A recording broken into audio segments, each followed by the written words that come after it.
Nous allons parler de ce nouveau programme qui a été annoncé par le gouvernement du Canada il y a quelques jours. Et ce programme permet à tous les étudiants étrangers d'avoir une réduction des frais de scolarité à partir de septembre 2023. Alors, il y a eu plusieurs questions qui ont été posées par plusieurs étudiants qui sont intéressés et nous avons décidé de faire une série de vidéos où nous allons répondre à toutes vos questions. Première question pour un étudiant, ok? Donc, il m'a demandé si les universités et cégep de Montréal font partie de cette nouvelle mesure. La réponse est non. D'accord? Oubliez les cégeps et les universités qui se trouvent à Montréal. Ce sont des universités qui accueillent beaucoup d'étudiants et le but du gouvernement, c'est de s'assurer que les prochains étudiants qui vont arriver puissent aller dans les régions afin de développer ces régions-là. Donc, les universités et les cégeps qui se trouvent dans la région de Montréal ne font pas partie de cette nouvelle mesure. Voilà, les amis, donc comme vous pouvez voir, j'ai ici sur mon écran, à gauche, j'ai la liste des universités et cégeps de la province du Québec. Donc, ce n'est pas une liste qui est exhaustive, OK? Parce que il y a beaucoup d'universités au Québec, que ce soit anglophone, francophone, des cégeps, dans la région de Montréal ou pas. Et à droite, on a ici la carte. Ici, tout ce que vous voyez ici avec en rouge ici avec l'identification, ce sont des universités qui se trouvent au Québec. Donc, je comprends qu'il y a la plupart des étudiants qui vont suivre cette chaîne. Vous savez où se trouve le Canada. OK, donc ici, on est en Amérique du Nord. Ici, vous avez les États-Unis. Le Canada est ici. Vous avez le Mexique et bien sûr l'Amérique du Sud où vous avez le Brésil et tous les autres pays.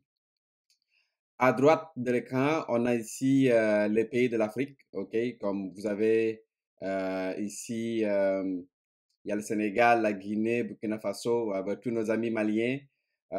Ici, nous avons le Gabon, Congo, Angola. Donc, nous avons les pays africains ici, Maroc, Algérie. Ici, vous avez la France, l'Espagne.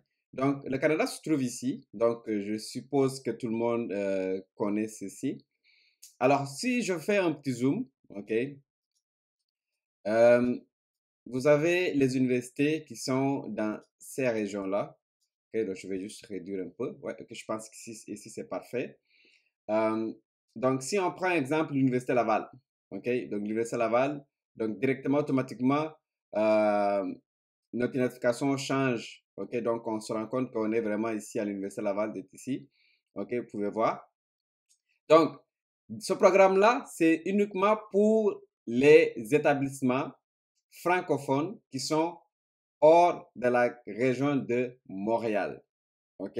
Donc, pourquoi? Parce que l'année passée, le gouvernement du Québec a reçu à peu près 62 000 étudiants étrangers avec un permis d'études. 62 000. OK? Et 3/4 de ces étudiants-là sont restés à Montréal et sont venus étudier à Montréal. Donc, 3/4 de 62 000 sont restés à Montréal.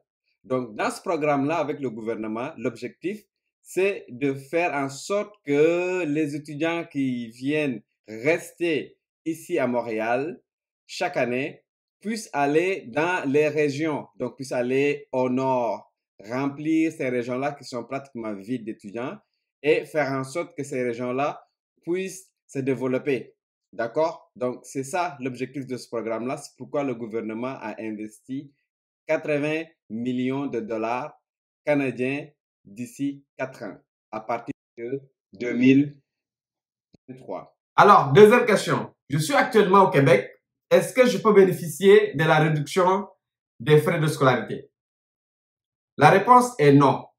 Le programme sera disponible, comme je vous ai mentionné tout à l'heure, à partir de septembre 2023. Elle ne sera pas rétroactif. Ça veut dire que les étudiants qui sont présentement au Québec, qui sont en train d'étudier dans les universités ou cégep, que ce soit à Montréal ou hors de Montréal, ne pourront pas avoir une réduction des frais de scolarité.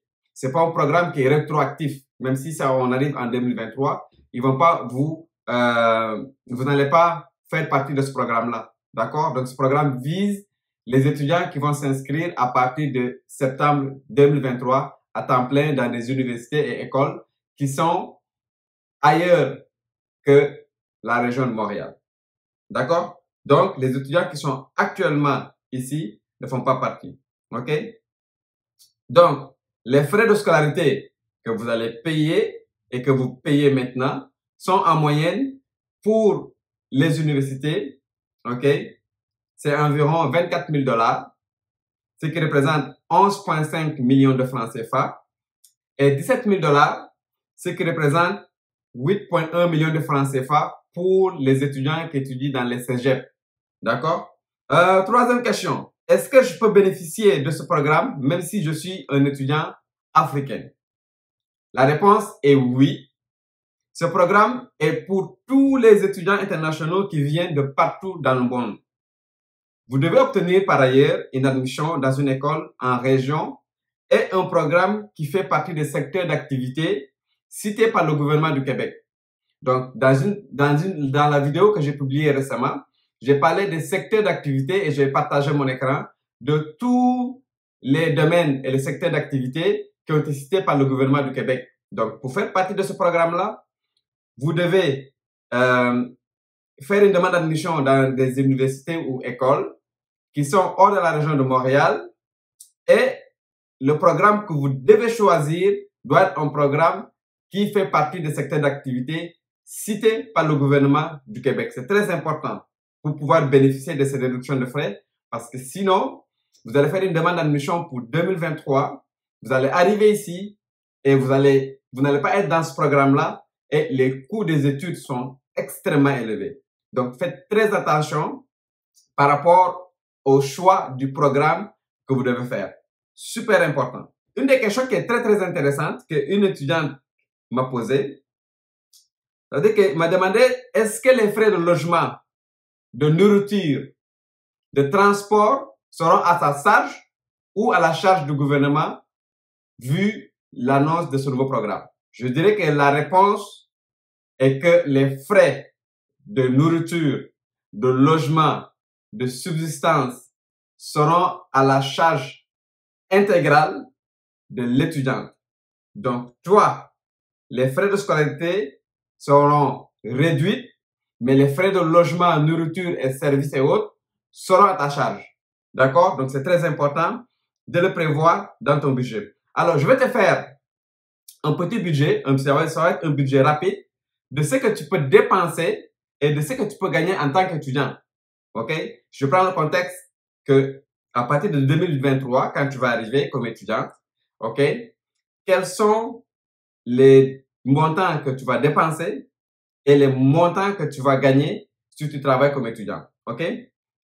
D'abord, si tu vas au cégep, OK? Parce qu'il y a les universités et les cégeps. Donc, si tu vas au cégep, tu vas dépenser 0 $ pour les frais de scolarité. Avant, c'était 17 000 $, mais à partir de 2023, ça va être 0 $ que tu vas dépenser en frais de scolarité. Donc, il y a certaines dépenses, des petites dépenses, des frais administratifs pour ta carte d'étudiant, les frais d'association étudiante, les frais sportifs. Donc, toutes ces petites dépenses-là, OK, vont tourner autour de 500 $ canadiens, OK? Et si on prend en moyenne le logement, la nourriture, le téléphone, l'Internet, le transport, on prend en moyenne, tu vas dépenser 800 $ par mois comme budget. 800 $ par mois, ça je prends la moyenne. Donc, il y a des personnes qui vont dépenser moins, d'autres vont dépenser plus s'ils veulent être dans des logements extrêmement chers, luxueux. Donc, voilà, ils ont l'argent pour. Donc, ça va être plus de 800 $. Mais la moyenne, c'est 800 $. OK? Que tu vas dépenser par mois. Donc, ce qui représente environ, si tu es étudiant qui va au cégep, d'accord? 13 000. Non, ce qui représente environ 10 000 $ canadiens. Donc, 4,8 millions de francs CFA. OK? Si tu es un étudiant, si tu décides d'aller à l'université, donc, les frais de scolarité vont te coûter environ 3 000 $. OK? Et avant, c'était en moyenne 24 000 $. Mais maintenant, ça va te coûter 3 000 $. Donc, ça, c'est les frais de scolarité. Donc, tu rajoutes encore les frais administratifs. Ça veut dire que les frais pour la carte d'étudiant, l'association, les frais pour les activités sportives et tout. Donc, un 500 $, comme quelqu'un qui va étudier au cégep. Donc, ça te fait 3 500 $. OK? Alors, pour l'Internet, le logement, la nourriture, le transport, etc., le téléphone, donc c'est le même montant que j'ai pris que si tu allais au cégep. Et ça va te coûter au total 800 $ par mois. Donc, on prend l'année au complet. Tes dépenses seront de 13 000 $ environ. Donc, 6,3 millions de francs CFA. OK? Pendant une année. Donc, je prends les dépenses à l'année parce que c'est ça la référence. Et je vais faire le calcul aussi de qu'est-ce que tu peux gagner aussi par année et ça va te permettre de comparer en tant qu'étudiant. Et c'est super intéressant, les chiffres que je vais te donner. Alors donc, les dépenses pour quelqu'un qui va aller au cégep, c'est 10 000 $, 4,8 millions de francs CFA. Quelqu'un qui va aller à l'université, c'est 13 000 $, donc 6,3 millions de francs CFA. Pour ce que vous pouvez gagner en tant qu'étudiant, OK? Donc, si vous travaillez comme étudiant en raison de 20 heures par semaine durant les sessions d'études, parce que sur votre permis d'études, vous avez des restrictions. Et la restriction, c'est que durant les sessions d'études, vous pouvez travailler que 20 heures semaine. D'accord? Donc, si vous travaillez 20 heures semaine durant les sessions d'études qui durent 8 mois, OK, environ, et 40 heures semaine durant les vacances d'été qui durent 4 mois, bien sûr. Donc, tu vas gagner environ 15 500 $. OK? Au total. Donc, je prends à raison de 14,25 heures. Le salaire minimum au Québec, c'est 14,25 $ par heure. OK? Donc, si on calcule l'année au complet, en tant qu'étudiant, tu peux gagner 15 500 $ canadiens, donc 7,5 millions de francs CFA. C'est ce que tu peux gagner en tant qu'étudiant. OK? Donc, tes dépenses sont de 10 000 au cégep, 13 000 à l'université et tu gagnes 15 500 $. Donc, en réalité, tous les étudiants peuvent travailler et s'autofinancer. OK? Donc, les étudiants étrangers peuvent venir au Québec, étudier, travailler et s'autofinancer avec cette nouvelle mesure. Avant, c'était impossible. C'était impossible. Parce que vous voyez, les dépenses, OK, en plus des frais de scolarité, si on prenait les dépenses, les frais de scolarité de 24 000 et de 17 000, plus les dépenses que vous allez faire par mois, et ce que vous gagnez en tant qu'étudiant, qui est 15 500, donc ça devait être pratiquement impossible. Je prends par exemple, si quelqu'un qui va à l'université, par exemple, OK, tu dépenses 13 000 $ de frais de nourriture, logement, etc., plus les frais de scolarité qui sont 24 000, ça te fait quoi? 37 000 $. OK? Et tu gagnes comme étudiant 15 500 $. Vous voyez? 37 000 $, 15 500 $. Vous voyez la différence? Donc, c'est la différence que les parents payaient aux étudiants qui venaient étudier au Québec parce que c'était impossible de travailler et payer ses études avant l'annonce de ce nouveau programme. Donc, ce nouveau programme, c'est un très gros avantage pour tous ceux qui vont venir à partir de septembre 2023. Donc, c'est une très bonne nouvelle pour vous. OK?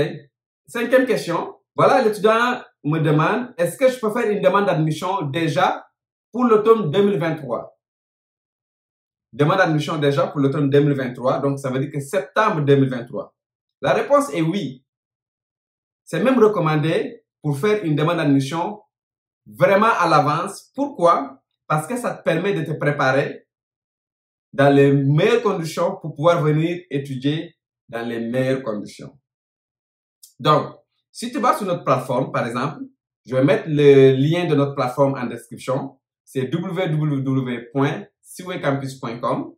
OK? Si vous allez sur notre plateforme, vous avez la possibilité de créer votre projet d'études déjà pour l'automne 2023 et nous allons travailler de concert avec vous pour que vous vous préparez d'avance, avoir tous les documents que vous devez fournir, toutes les étapes que vous devez respecter pour que vous puissiez demander l'admission le plus tôt possible et pouvoir obtenir votre admission afin de commencer vos démarches pour la demande de visa étudiant. D'accord? Donc, vous avez la possibilité d'aller dès maintenant commencer votre projet d'études. D'accord? Nous avons beaucoup d'étudiants déjà qui sont inscrits. Souvent, ce sont des étudiants qui sont au lycée, qui attendent de finir l'examen de baccalauréat pour pouvoir faire les démarches. Donc, ils ont déjà un projet créé pour étudier au Canada, dans une université qu'ils ont déjà ciblée et nous pouvons travailler de concert afin de préparer le demande d'admission. D'accord? Il y a aussi des étudiants qui sont en licence, qui attendent d'obtenir les diplômes de licence avant de postuler au master. Donc, quel que soit votre niveau d'études, vous avez la possibilité déjà d'aller sur notre plateforme, créer votre profil et déjà créer votre projet d'études. Et déjà, nous pouvons vous assister d'avance pour voir dans quel programme quel programme vous devez choisir, quelle université vous pouvez choisir et comment est-ce que les choses peuvent se faire afin que vous puissiez bénéficier de ce programme-là rapidement. Sixième question. Quelles sont les écoles où l'étudiant peut faire la demande d'admission? OK? Donc, le gouvernement du Québec, comme c'est quelque chose qui a été annoncé récemment, n'a pas encore publié la liste exhaustive des universités et Québec qui vont bénéficier de ce programme-là. OK? Mais, comme avec notre expérience, OK, nous avons une idée de la liste comme des universités qui vont faire partie de cette liste-là. OK? Parce que c'est l'objectif de ce programme-là, c'est de promouvoir l'arrivée d'étudiants étrangers dans les régions. Donc, tous les universités qui se trouvent dans les régions, donc, certainement vont bénéficier de ce programme-là, mais la liste n'est pas encore officiellement publiée. D'accord? Donc, mais en attendant, vous pouvez aller sur notre plateforme, créer votre profil et nous allons pouvoir vous donner une idée où est-ce que vous pouvez aller étudier en attendant que le gouvernement publie la liste officielle. Ça, c'est la fin pour la série de questions pour aujourd'hui. OK? Donc, vous pouvez aller vous abonner maintenant pour pouvoir recevoir nos prochaines vidéos. D'accord? Et c'est gratuit. L'abonnement est gratuit. Vous pouvez activer la cloche de notification, c'est gratuit. Je vous donne rendez-vous à la prochaine épisode. Ciao!